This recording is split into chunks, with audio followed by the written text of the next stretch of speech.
All right. Hello, everyone. So, it's been a little while.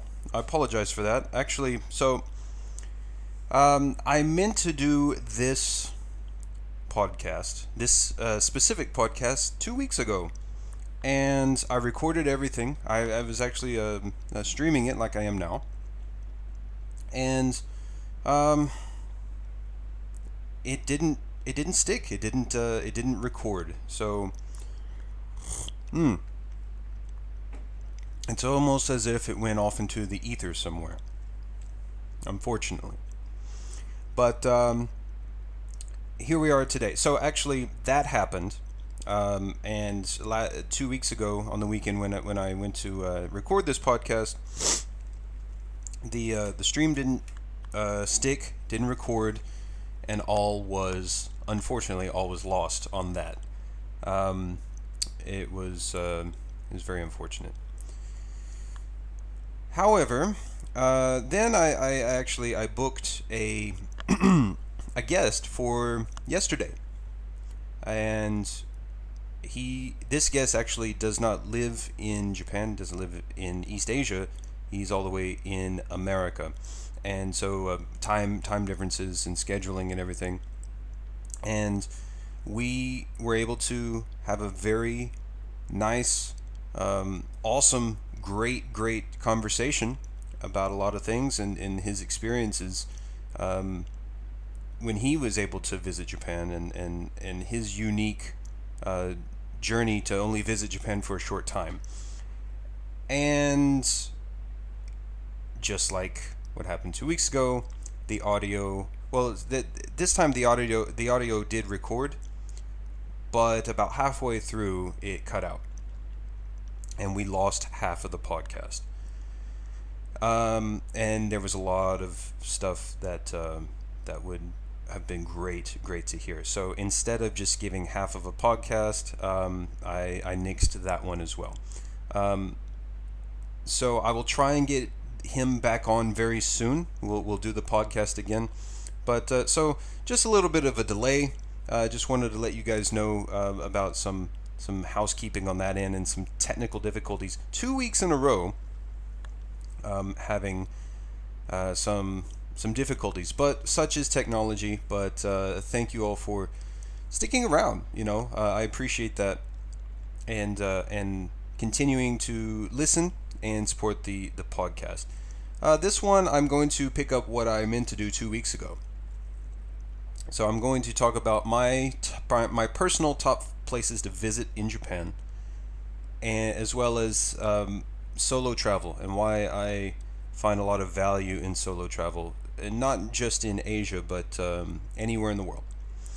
And then, this will be more personal. No guest today. The guest from last night will be rescheduled soon. So let's get into it. There is this podcast will be a little bit interactive. So if you decide to join in and ask some questions, I can answer them live, and your questions will go onto the audio version. So enjoy that. But without further ado, let's get into today's topic. So, solo travel and my top places to visit. Let's go into my top places to visit in Japan first. So, just to preface this, I've been in Japan now going on 13 years, and to be honest, even though I've traveled all over the place, I've only traveled within the main island, which is called Honshu, the main island. So Japan is made up of many islands, and there are four major islands. There's Honshu, which is the biggest and where the majority of people live in Japan. The second largest is Hokkaido, I think, which is the top or the most northern island. Second largest. There's Kyushu, which is out in West Japan, and Tokushima. Tokushima is part of it. I forgot the name. I think it's Shikoku. Yeah, the Shikoku area, I believe. And then there's, of course, the Okinawan Islands, right? And that's not really considered Kyushu, but it's in that same sort of zone, I guess, in Japan, far western, Japan, right? So, out of all those major areas of Japan, I've only traveled within Honshu, but I've traveled all over Honshu, from all the way up north, Aomori, all the way down to the south, Hiroshima and Iwakuni, Yamaguchi Prefecture. Good coffee today. But the a lot of people know a lot about different places in Japan at this point, with different videos you see on YouTube and in the internet and everything. So, my intention here is not to not cover the more popular spots, but it's just a personal favorite areas of mine. And so some of them will be specific, and some of them will be more for entire prefectures, I would say. And these are not in any particular order. I like these areas for very different reasons. And there's a lot of areas that could have made this list and should be on the list, but you'll probably find better explanations and better guides for them than me. These are just my personal top choices, right? So without further ado, let's get into it. First, let's talk about one that's close to where I live, and that is Nikko. And Nikko is a World Heritage Site in Japan. It's the big shrine, Nikko Toshogu Shrine, is where one of the most famous shoguns in Japanese history, Tokugawa Ieyasu, is buried. And there's the temples, the shrines, the God Bridge, Shinkyo Bridge, right? All that's great. Lots of tourists go there. And not taking anything away from it, I love that area of Nikko too. However, the part of Nikko that really I like the best is a little bit further than Toshogu. So if you keep following up the road for Nikko, past the shrine, past those sorts of areas, you'll get to Irohazaka Road, which is a winding road up the mountain, and you'll get to a place called Oku Nikko, or Inner Nikko, and there's this small little shops there, and you'll see Lake Chuzenji Lake, which you see right here. I took this photo somewhere around the summer of 2016 or 2017, I believe. Went camping up in Nikko, which is wonderful. Just so you know, if you think camping in this part of Japan in June will be warm, you're wrong. It was very cold. It was very cold that night. But the daytime is wonderful. Wonderful skies, beautiful part of Japan. So I love this part of Nikko, and not only because of Lake Chuzenji, but there's a lot of mountains around here. Nantai, which is the most visible mountain in Tochigi Prefecture. It's not maybe the tallest in Tochigi, but it's definitely the most noticeable one in Tochigi.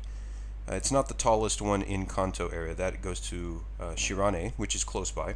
But there are a bunch of mountains in this area of Nikko. Nantai towers over the rest of them in terms of just visualizing. Like, you can see Nantai from almost anywhere in Tochigi Prefecture. So Nantai is quite the beast of a mountain there.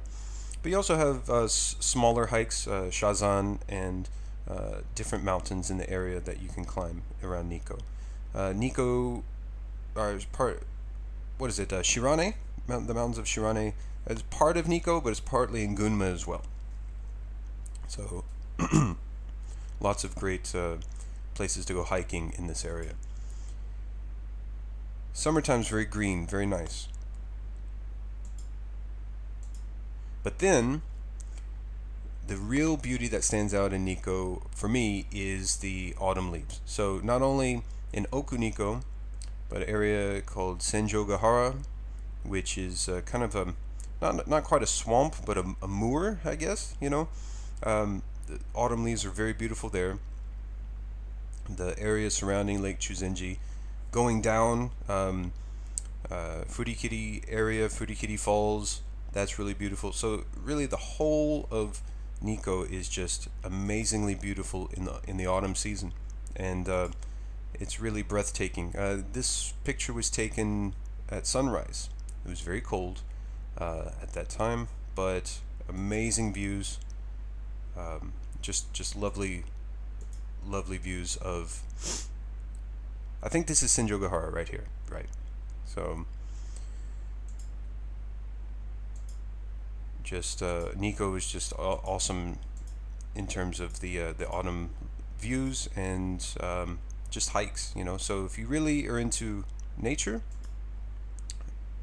Nikko is probably one of my favorite places in Japan. So next up, I want to go in the completely different direction. So we have Chiba. Now this is a beach. So there's really kind of two parts of Chiba. There's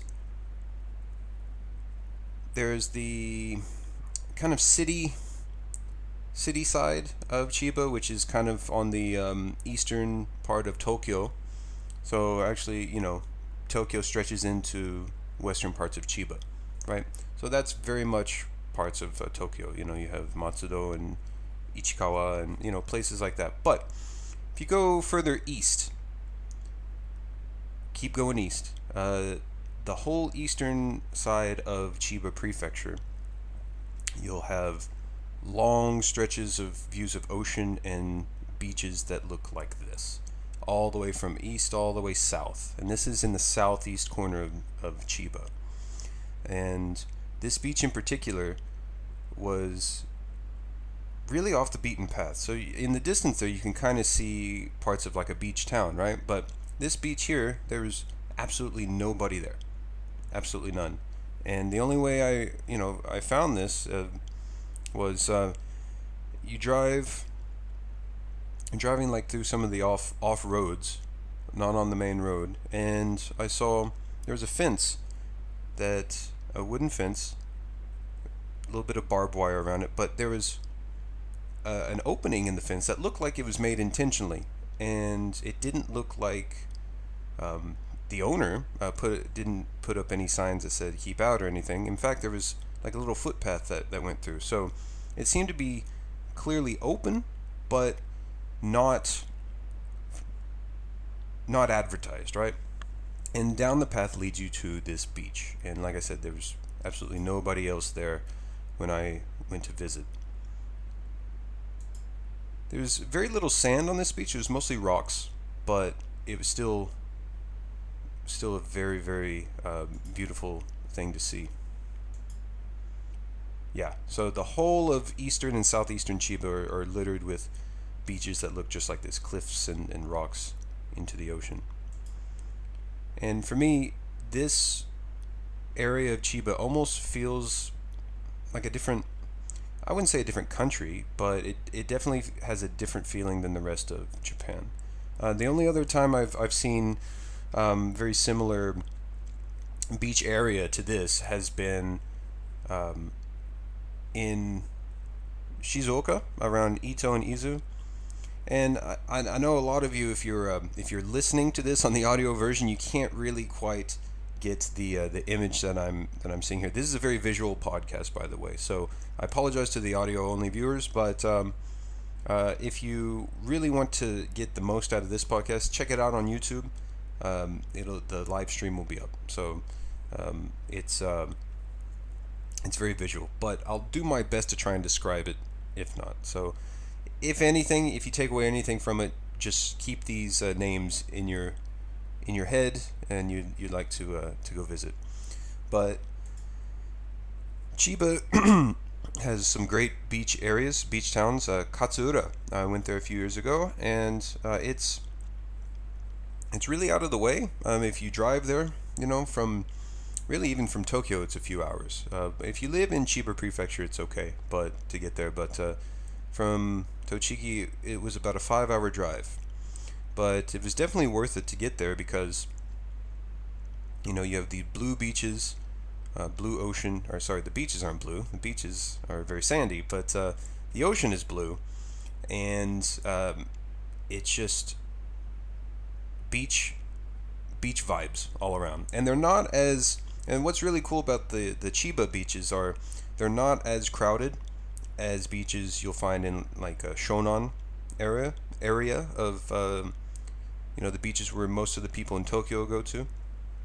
And I think it's because it's so out of the way that a lot of people don't go there from Tokyo. They'll just go to closer beaches around Kanagawa and Shonan area. Esojima, which is really great. Another area is really nice is Esojima, but Enoshima. I'm sorry, Enoshima.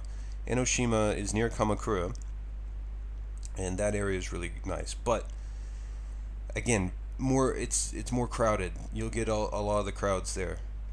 Chiba beaches will have people for sure, but it won't be nearly as crowded. So really, some high cliffs, barnacles. So yeah, this is actually along the path that leads to that beach.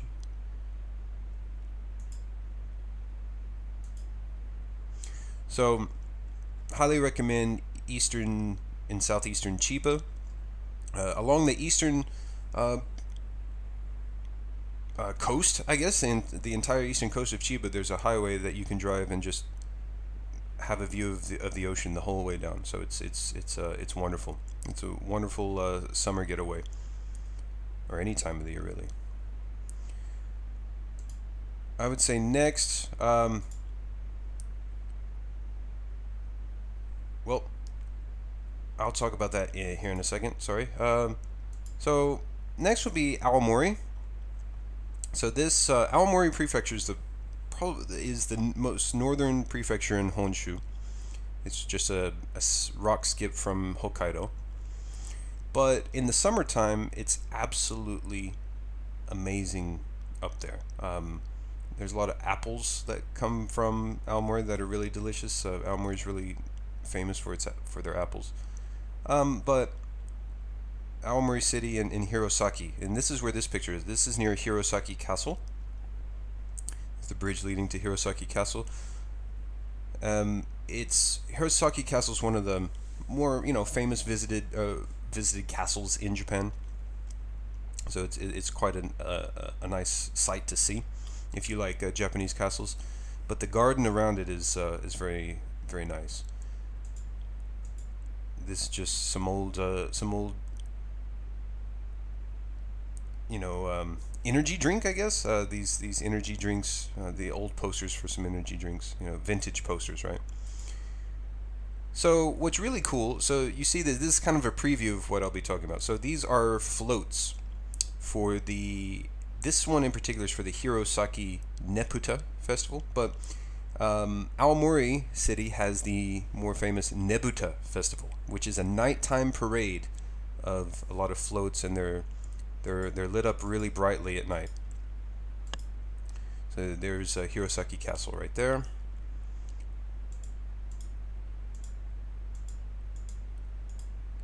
So here's where we get to Nebuta Festival. So again, it's a nighttime parade. The floats are very big and very bright and very colorful, and you'll see lots of great visuals at nighttime here. So lots of oranges, yellows, reds, blues, very like kind of famous fighting scenes from Japanese folklore, onis, demons, samurai, like the whole thing. Yeah, it's very visual and very it just pops out. It's very vivid for you. It's definitely a sight to see. The Nebuta and Nebuta, which we'll get in a second. These festivals happen in, I believe, early August, maybe right around the time of Obon, in Japan.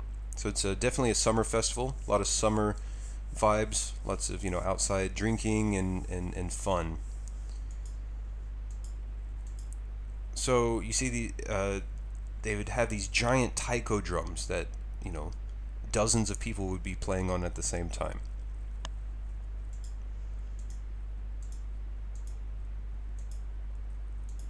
So then you get to Hirosaki has the Nebuta Festival, and again, similar to the Nebuta, they have the giant taiko drums, lots of people walking around in parades. But I found the Nebuta Festival in Hirosaki to be a bit darker than the Nebuta Festival. So Nebuta is very bright colors, very vivid, very colorful and bright, right? Nebuta is much darker. The scenes on the floats are darker. The colors are more, subdued, not as bright. And I would say the imagery is even a bit scarier, especially for children. There's a lot of beheadings and violence on some of these. But the very different artistic styles between the two. And to be honest, I'm not really sure why they're specifically different. I may have heard back when I visited, but I would definitely recommend visiting Hirosaki and Aomori City during the summertime to check this out, because it's to me it's one of the more unique festivals in Japan, and I'd love to go back and check it out again someday. Yeah, so very very dark imagery, lots of battles, blood, guts, things of that nature.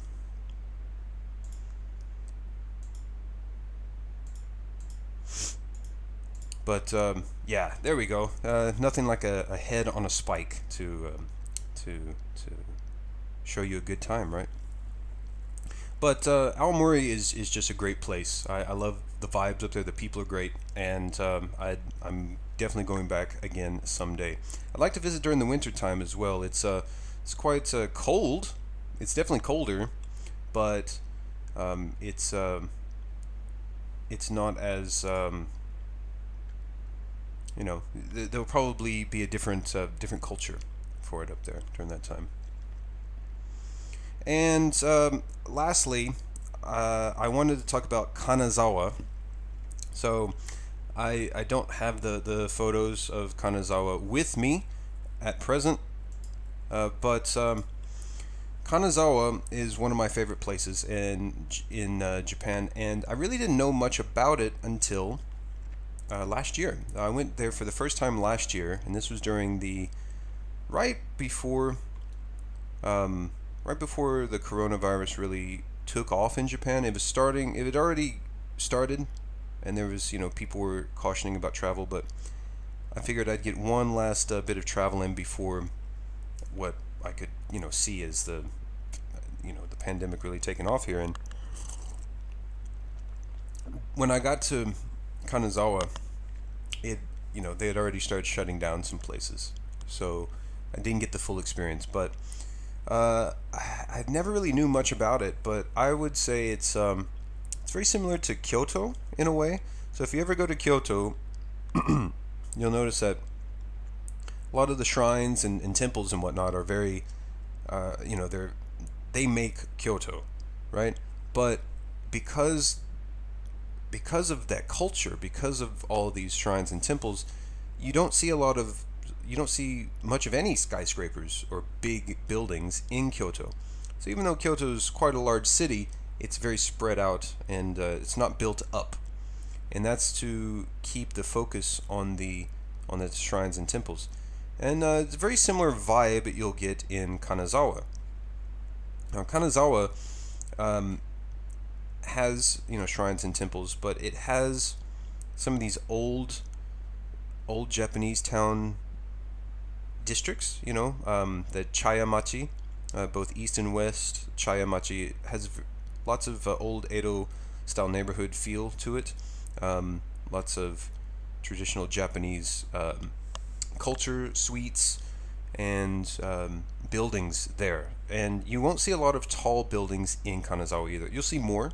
You'll see more of them than you would in Kyoto. But again, it's a very more spread out city and less built up, right?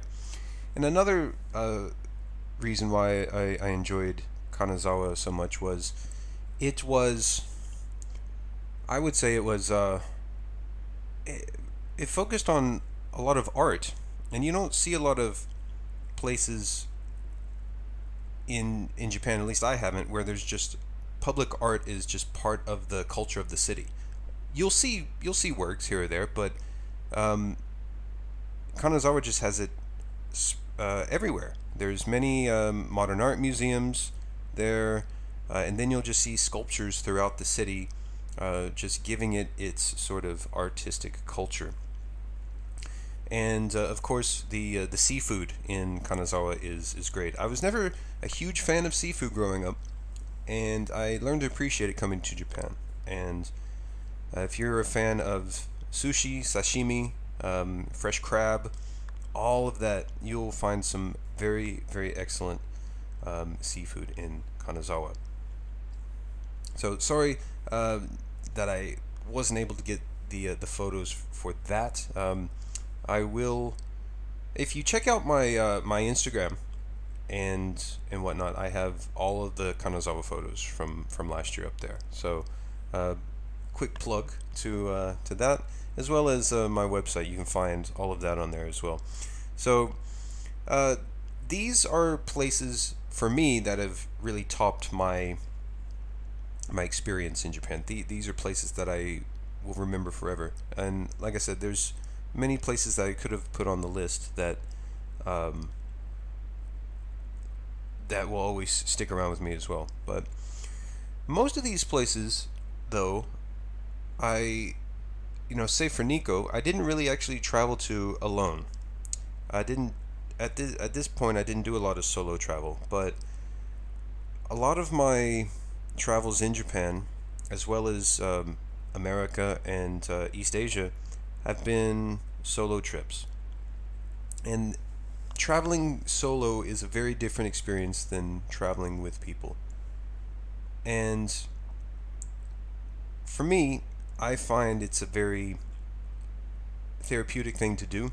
Like every solo trip I've taken has been after quite a major change in my life, and it's not that I did it intentionally.